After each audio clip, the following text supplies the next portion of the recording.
सुषमा बहुत कोशिश करती है कि वो राजा साहब का दिल जीतकर उनके बड़े बेटे राघव से शादी करे, लेकिन सुषमा का मन बहुत काला था। सबके लिए उसके मन में सिर्फ नफरत थी।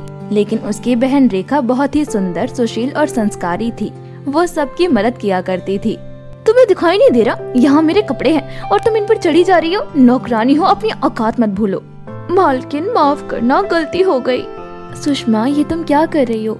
हम सिर्फ यहाँ कुछ दिनों के लिए मेहमान बनकर आए हैं, जानती हो ना। पर कामिनी काकी तो यहाँ कई सालों से महल की सदस्य हैं। नौकर हैं तो क्या हुआ, तुम उनसे ऐसे बात मत करो ना। तभी राघव वहाँ आ गया। अरे क्या बात हो रही है यहाँ? कुछ भी नहीं राघव, तुम उठ गए। मैं तुम्हारे कमरे में आई थी, मैंने देखा कि तुम सो रहे हो। क्या तुम भूल गए कि आज तुम्हें मुझे जंगल दिखाना था? सुषमा, राघव की आज तबीयत खराब है, तुम देख रही हो ना। तुम कल चली जाना जंगल देखने, या फिर किसी सिपाही को साथ ले जाओ। कितने अच्छे से जानती हो तुम मुझे रेखा, ऐसा लगता ही नहीं कि तुम कुछ दिन पहले ही यहाँ रहने आई हो।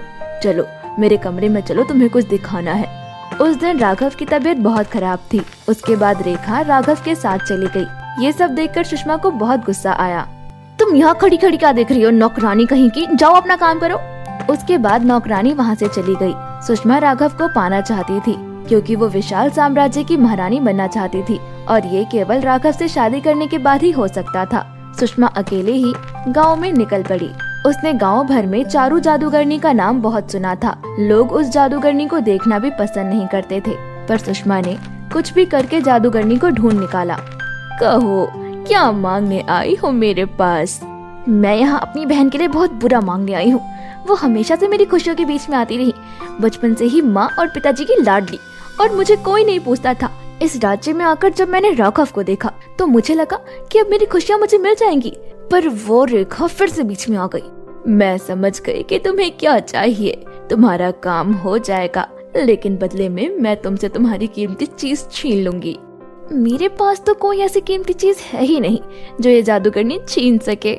ये सोचते हुए सुषमा जादूगरनी से कहती है, हाँ हाँ मुझे मंजूर है। उसके बाद जादूगरनी तंत्र मंत्र से एक कंगन का निर्माण करती है, और वो कंगन सुषमा को देते हुए कहती है, ये कंगन अपनी बहन को पहना देना। उसके बाद वो बिल्कुल बदसूरत हो जाएगी, और फिर वो राजकुमार तुम्हारा। सुषमा खुशी खुशी जादूगरनी से वो कंगन लेकर वहाँ से चली गई। लेकिन सुषमा नहीं जानती थी कि जादूगरनी ने सुषमा से ऐसी कौन सी चीज ली है जिसके बारे में सुषमा को नहीं पता। सुषमा जैसे जैसे महल की तरफ बढ़ रही थी, वैसे वैसे उसके बाल सफेद होते जा रहे थे। दरअसल सुषमा दिखने में बहुत सुंदर थी, और जादूगरनी ने सुषमा से उसकी सुंदरता छीन ली थी। वो धीरे धीरे कुरूप होती जा रही थी, पर इस बात की खबर सुषमा को नहीं थी। वहाँ दूसरी तरफ राघव के लिए जड़ी बूटियाँ लेने के लिए रेखा अकेले ही जंगल में चली गई थी। जंगल बहुत खूंखार था और जानवरों से भरा हुआ था। खूंखार जानवरों का डर किए बिना वो बस राघव की तबीयत के बारे में सोच रही थी। मैं राघव के लिए जड़ी बूटियाँ लेने यहाँ आ पहुँची हूँ, लेकिन मैं नहीं जानती कि यहाँ कौन से जानवर हैं और ये जंगल कैसा है। तभी रेखा के पैर में कांटा चुभ गया, पर फिर भी वो कांटा निकालकर आगे बढ़ती रही। कुछ दूर चलने के बाद उसे नीली जड़ी बूटियाँ मिल ही गई।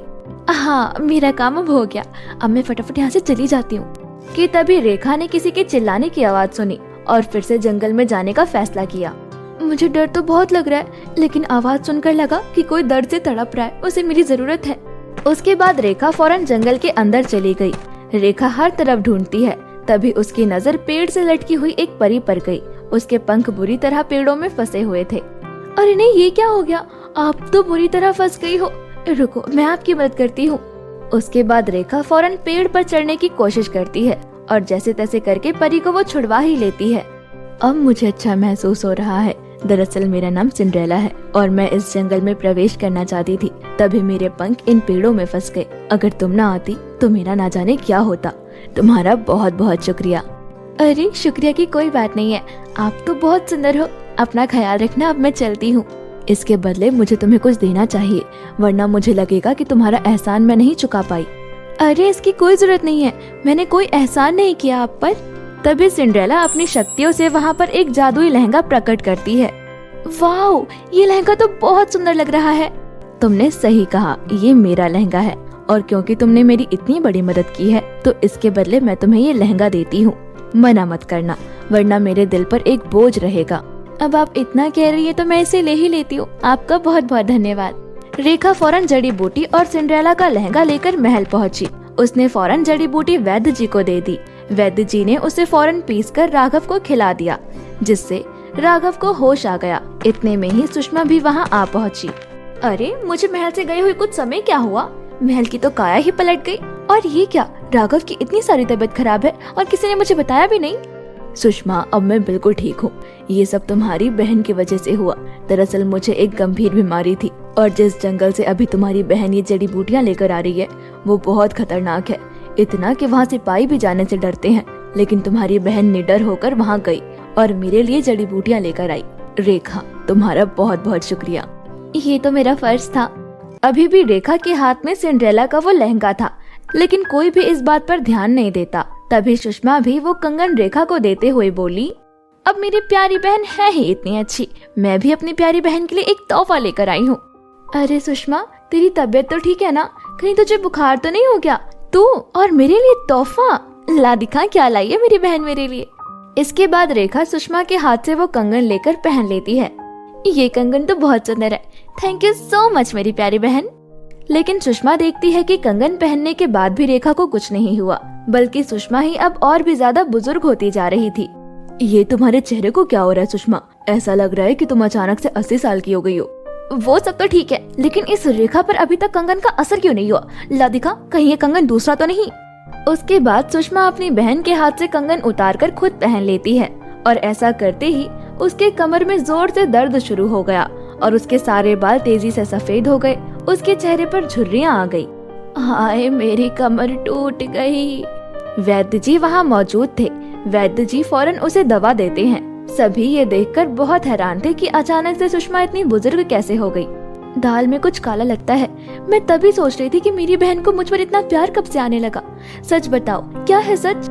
सुषमा रो रो कर सारी बात बता देती है, क्योंकि उसके पास अब कोई और रास्ता नहीं था। मैं उस खतरनाक जादूगरनी के पास गई क्योंकि मैं राघव से शादी करना चाहती थी, पर वो तुम्हें पसंद करने लगा था और मुझे ये बिल्कुल भी मंजूर नहीं था।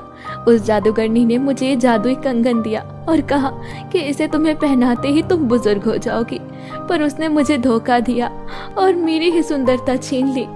लेकिन तुम्हें कुछ क्यों नहीं हुआ रेखा? लगता है ये सब सिंड्रेला के लहंगे का कमाल है। शायद ये मेरे पास था, इसीलिए मुझे कुछ नहीं हुआ। सुषमा, तू जरा इस लहंगे को पहनना। उसके बाद सुषमा अपनी कमर पकड़ते हुए उस लहंगे को पहन लेती है और लहंगा पहनते ही सुषमा बिल्कुल पहले की तरह ठीक हो गई। अरे वाह, मैं तो पहले जैसी हो गई। तुम्हारा बहुत बहुत शुक्रिया मेरी बहन। आज मुझे समझ आया कि सब तुमसे इतना प्यार क्यों करते हैं और मुझे कोई पसंद नहीं करता, क्योंकि मेरा दिल बहुत पापी है। हो सके तो मुझे माफ कर देना, मैंने बहुत बड़ा जुर्म किया। इसी बहाने तुम सही रास्ते पर तो आ गई। कोई बात नहीं, होता है। उसके बाद सभी मुस्कुराने लगे। कुछ दिनों बाद रेखा और सुषमा अपने राज्य वापस लौट आई और एक दिन राघव भी सुषमा और रेखा के महल में रेखा के लिए रिश्ता लेकर आ पहुंचा। रेखा, तुम बहुत अच्छी हो। जब से तुम हमारे महल से गई थी मेरा तो मन ही नहीं लग रहा था और मैं तुमसे शादी करना चाहता हूँ। क्या तुम मुझसे शादी करोगी? रेखा शर्माते हुए हाँ बोल देती है और उसके बाद दोनों राज्यों में जोरों शोरों से शादी की तैयारियां शुरू हो गई। कुछ दिनों बाद रेखा और राघव की धूमधाम से शादी होती है और रेखा अपनी शादी में सिंड्रेला का वही लहंगा पहनती है जिसकी वजह से उसकी बहन अब सही रास्ते पर आ गई थी।